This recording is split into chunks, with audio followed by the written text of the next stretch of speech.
ny fiainan'olona tsy vita mora raha voasolona fakeo elabeny mpanakora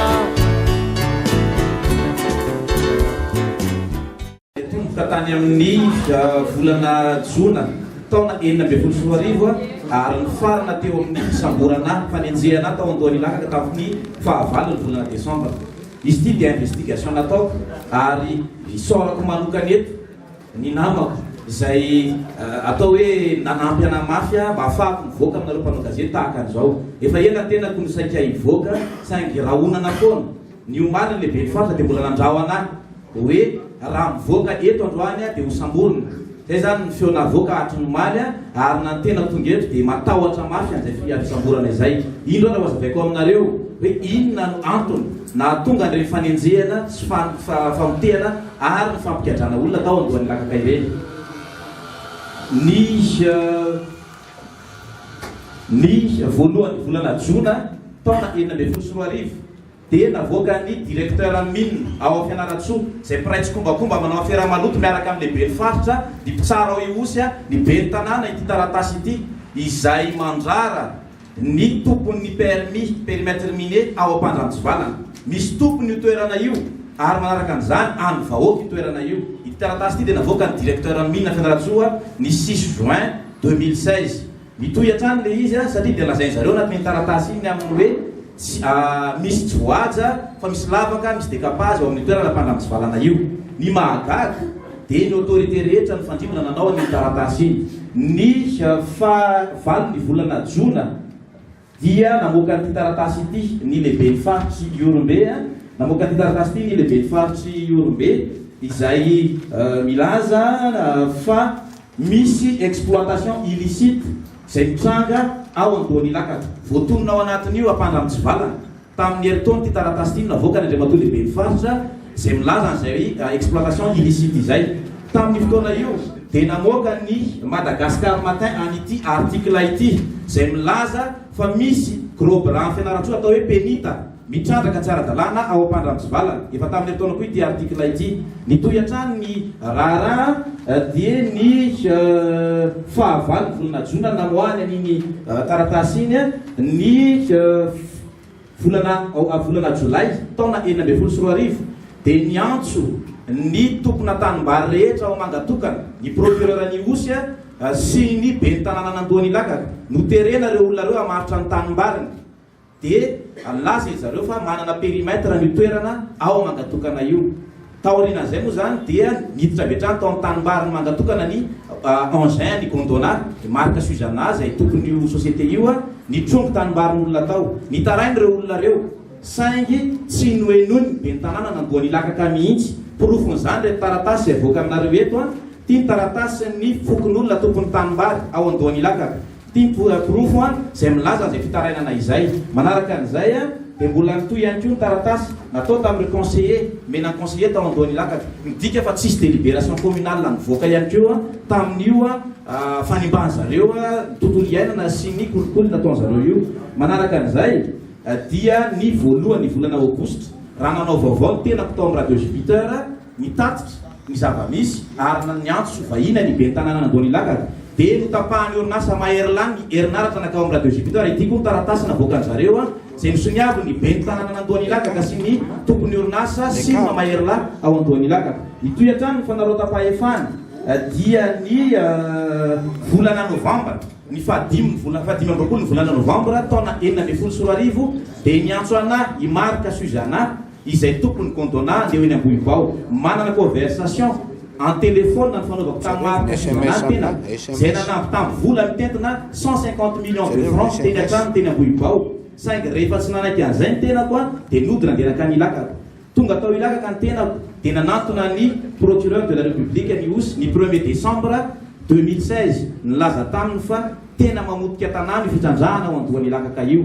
Tsy nanaiky moa izy fa hoe ara-dalàna soa matsara ny fitrandrahana atao amin'ny orinasa gondona. Niverina teo andohan'ny lakaka ny tenako ny 2 décembre dia nandeha nijery ny zava-nisy tao amin'ny carrière Ampandranotsivalana io. Tao dia saiko tifirina Andriamatoa Rivo izay gros bras fianaratsoa miaraka amin'ny Jipenita ny tenako tamin'io 2 décembre io nitoyatrany ny fanadihadiana zay natao ary nanao taratasy ny KMVA na ny komity miaro mivoaka Antoanilaka ka ny 3 décembre ity ny taratasy izay milaza nireo fandikan-dalàna ataon'ireo autorité rehetrarehetra ao anatin'ny faritra mety gagy nareo tenenako an'ity fa ny manao karapanondro ao aminay dia 10 alina ariary ny manao légalisation 10 arivo ariary ary manao plainte de réserve eny amin'ny fokotany 3 alina ariary zany no aloha ao amin'ny fokotany Antoanilaka ary nitarain'ireo olona reo ny amin'ny hoe mangataka fandraisana andraikitra izahay amin'ireo manam-pahefana rehetra tafiditra ao anatin'izany ny avy eo nivy fitsarana ny préfecture ny lehibe ny faritra nandefasana ny taratasy ity tonga tao amin'ny Antoanilaka ka ny procureur ny osy sy ny préfecture izay mivory teny amin'ny commune nandray fanapahan-kevitra zareo fa ho akatona radio Jupiter Antoanilaka ka ny apitson'io tonga ny 20 décembre dia tonga ny olona marobe tonga tao amin'ny radio rehefa tonga tao amin'ny radio ny olona dia tsy nanaiky an'izay fanakatonan'izay porofon'izany angamba ny sary zay faninjihana ana tamin'ny 9 volana décembre tsy nisy mandana ny ray arany nipotehana ny fanananay tao amin'ny radio noho io resaka fitrandrahana io ihany tao arinan'izay dia niala tao ny tenako ny rolamo zany ikaina sy rasta dia ny fitahany nolazaina fa hoe dia ifampiresaka amin'ny lehibe ny mpitandro filaminana tonga teny dia rapidirina violon ny apiridana mihitsy aza tonga tao amin'ny violon izy mirahalahy ary nalefa tany osy dia nahiditra ponja ny tiako tenenina ao anatin'le izy ity taratasy ity dia ny be ny tanàna nanao azy io tany ao Mpandramjivalana io dia misy vahoaka maro mipetraka ao tanàna zany izy io trano valy nefa narodana tao ity taratasy ity dia milaza ity taratasy ity dia milaza fa misy tompony toerana io ny fitsarana tompoko dia natao hanenjika mpangalatra fa tsy ary mpangalatra aminay ny lehibe ny faritra ireo autorité ny solombavam-bahoaka ny be ny tanàna ary ny mpitsara anankiray mpangalatra ny azo ilazanan'ireo olona reo satria misy tompony toerana io ary tsy ara-dalàna fitrandrahana nataon'ireo olona reo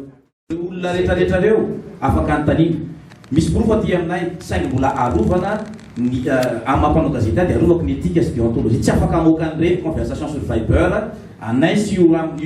tsara io za ny conversation anay sy marka sy ny olo autorité rehetrarehetra reo mifandray amiko telefona dia enregistré avokoa ny appel rehetrarehetra zay milaza fa tsy ara-dalàna zavatra nitranga tao manaraka an'izany eto tena dia mba miantso ny ministre ny fitsarana mikasika ny zava-misy ao nisy zavatra nitranga teto amin'ny firenena tamin'ny taona 2014 fitrandrahana tsy ara-dalàna iny raha iny dia niakatra fampanoavana fa 3 taona ty aoriana nanjavona tanteraka tsy hita intsony faharoa manarakaraka an'izay nisy vehivavy bevoka voadariko tao Ilaka tamin'ny heritaona hatramin'izao mbola ao fampanoavana io dossier io tsy niakatra fitsarana fahatelo manarakaraka an'izay io mpitsara io dia matetika midina ny Antoanilaka ary raha misy olona miteny makasika ny Mpandramjivalana io dia any amponja vetrany porofon'izany reo namanay rola mijadro ao amponja io sy hatramin'izao mangataka ny amohanan'ireo olona eo izahay ary faharoa manarakaraka an'izay mangataka ny Bianco mba hiditra akaiky amin'ity raharaha ity fa misy kolikoly avolenta ao anatin'ity zavatra nitranga tao Iorombe ity raha mijery nareo misy karapanondro 2018 ato anatin'ity karapanondro ity mampametra-panontaniana le izy ny fitsarana tompoko dia natao hanenjika ny zavatra tahaka an'izao tsy nisy fanadihadiana na ray azy ity raharaha ity fa dia napirimina tanteraka karapanondro sandoka 900 no miparitaka tao Antoanilaka tsisy toy antsony ty raha ty fa arrivé somatsara ary enregistré ao amin'ny parquet ny olona nitory an'ity zavatra ty ty sommation ana huissier reo olona reo mihitsy no milaza fa tsy lavitondrony tsy soniany natao tamin'ny karapanondro zavatra zany tompoko dia mampametra-panontaniana ihany raha namoaka sazy ny filan-kevitry ny mpitsara tamin'ny faharoany volana febroary tsy diso izay mikasika an'ilay mpitsara hoe andray fepetry zay mikasika azy fa mandraka androany dia mbola manoy an'izay fanarotapahefana zay izy ao amin'ny toerana io zay ngamba dia mankasitraka atsika rehetrarehetra ny fiainan'olona tsy vita mora